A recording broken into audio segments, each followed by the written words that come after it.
was one of the things that I saw, and I know that a lot of companies make a mistake on this one. And it was like having a direct, I think the way a DPI, direct responsible individual. Because normally what happens is they'll go, "Oh, Jimmy here, he's brilliant. Let's put this on his lap. This is your next pet project, but you're still doing everything else you're doing." And it's like why a lot of projects actually fail. And what you're kind of touching on is like, no, you get somebody specific that's their baby, and they look after this baby. Yeah, the most predictable and controllable factor of the success of these big bets is the leadership model that you put around it. And fundamentally, like that's why this is called big bet leadership and not big bet strategy or big bet problem solving. Is it is fundamentally about leadership. And we wrote this book for a couple of specific personas. A, the senior executive that's overseeing and sponsoring this type of initiative, oftentimes the president or CEO.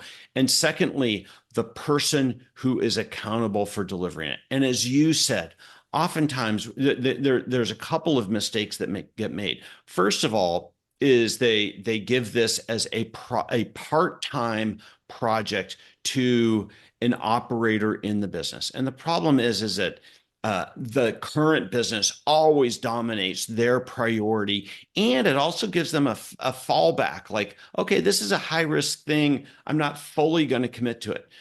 And the second mistake they make is they tend to put kind of a mid-level person or even an individual contributor as the project manager.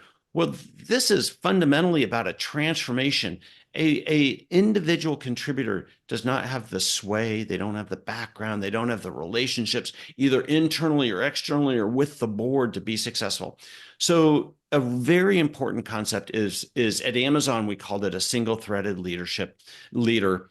In the book, we referred to as a DRI, a directly responsible individual. And this is a senior person who is fully committed not to the success of this big bet, but to testing this big bet out. And there's a big difference between those two mentalities. The entire mission of big bet leadership is to maintain the ambition of this strategy while proving out the risks that are inherent to it.